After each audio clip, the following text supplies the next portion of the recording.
Hello and welcome to lesson 6.3 on dividing fractions by fractions.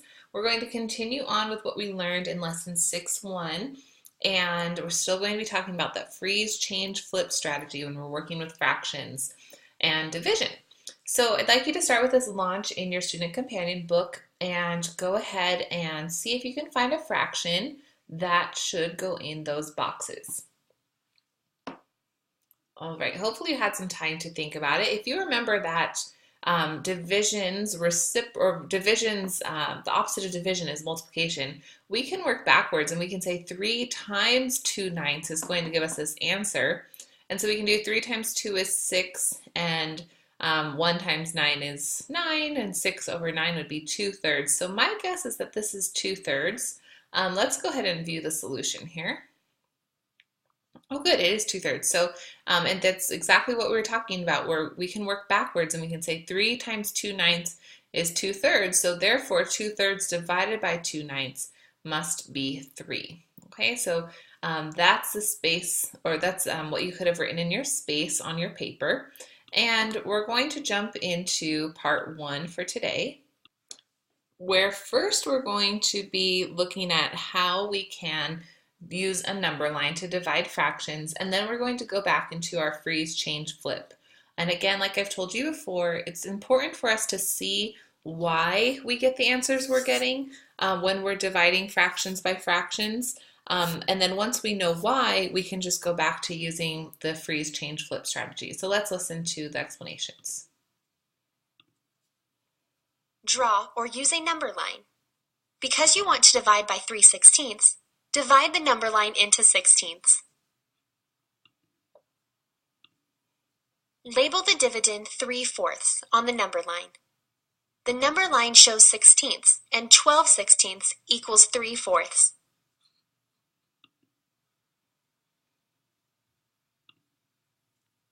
Use ovals to divide 3/4 into segments of length 3/16.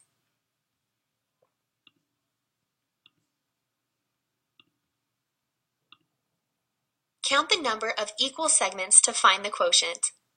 Okay, so each one of those red ovals is 3/4. There's 3/4 that are circled. So we needed to see how many 3/4 are in, or I'm sorry, 3/16. That each one of these is a 16th. So how many 3/16 groups can fit into 3/4 into this section? And in here you can see we've got 4 complete circles, so we have the answer of 4. If you pour 3/4 of a gallon of milk into pitchers that can hold 3/8 of a gallon, how many pitchers of milk can you fill? Use the number line to divide, then use multiplication to check your answer. Okay, so if we pour 3/4 of a gallon of milk into pitchers that can hold 3/8 of a gallon, how many pitchers of milk can you fill? So we need to first label 3/4 on this number line, and we need to determine what these are broken into. Let's count the spaces. 1, 2, 3, 4, 5, 6, 7, 8. So this number line is already broken into eighths. So we need to mark 3/4 on here. So 3/4 written as an eighth is 6/8. So we need to go 1, 2, 3, 4, 5, 6. Our 6/8 is going to be right here. Okay, I went ahead and put this on a notepad for us. So here's 3/4, which is also known as 6/8. And we need to break up this, the 3/4 section into 3/8 pieces. So let's draw our first circle around 3/8. So 1, 2, here's 3/8. So here's one section. Let's find another 3/8. 1, 2, 3/8. So here's another 3/8. And then we're right at 3/4. So we can stop and we have 1, 2 circles. So our answer must be 2. We can fill 2 pitchers, 2 3/8 gallon pitchers, when we have 3/4 gallon of milk. And you can work backwards and check that. You can do 3/8 times 2. And you would get 6/8, which reduces to 3/4. So we did get that correct. Let's go ahead and try the first got it. Which division does this number line show? So which sentence is represented by this number line? Is it 6/7 divided by 3 equals 1? Is it 6/7 divided by 3 equals 3? Is it 6/7 divided by 2/7 equals 3? Or is it 1 divided by 6/7 equals 7/6? All right, hopefully you were able to see that the answer was the third one. We've got 6/7 and we're grouping it off in 2/7 pieces, and there's 3 circles, and the circles are always our answer, so the answer should be 3. All right, moving on to our key concept. Remember in the past videos when I told you that we can use the freeze, change, flip strategy for any fraction that we're dividing. And that is still true for these fractions. We can use the reciprocal. Remember, reciprocal is that when we flip a fraction to divide any two fractions, or any fraction in a whole number for that matter. And so we're going to use reciprocals to divide 3/5 divided by 9/10. To divide fractions, you can multiply by the reciprocal of the divisor. All right, so 3/5 divided by 9/10. We freeze 3/5, freeze, change to multiplication. Right here, we changed, and we flipped the 9/10, so now it's 10/9. We do 3 times 10 is 30, 5 times 9 is 45, or we can write that as 2/3 once we reduce that. So still the same rules, freeze, change, then flip. If you'd like to see the rules and symbols, here they are, but it's simpler for me to remember freeze, change, flip. Freeze, change, flip. I'd like you to pause the video and try each of these 4 problems on your own before I go ahead and drag them into their correct spots. So go ahead and take a moment to work on these, and work on this on blank paper so that way you're able to show your work. So let's go ahead and solve each one of these all together. So 4/5 divided by 5/8. So we freeze 4/5, change division to multiplication, and we flip 5/8 to be 8/5. And then we multiply across 32 over 25. So 32 over 25, or we can write that as 1 7/25. And both of these, either of those would be a correct answer. Let's do the next one. 10/19 divided by 5/38. We freeze. This one doesn't change. It stays as 10/19. Division changes to multiplication.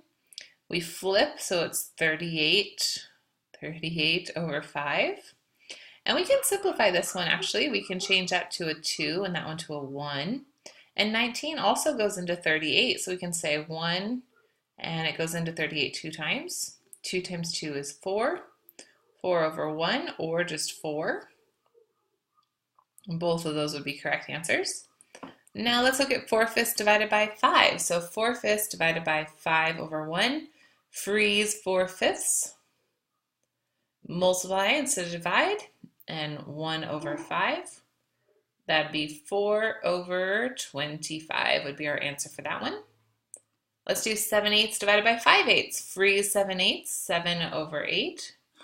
Division changes to multiplication. 5 over 8 changes to 8 over 5. Let's simplify this first, and we'll cross those 8's out by dividing by 8. 7 times 1 is 7, and 1 times 5 is 5. So 7/5 or 1 and 2/5 would be the answer for those problems. So we can go ahead and match these.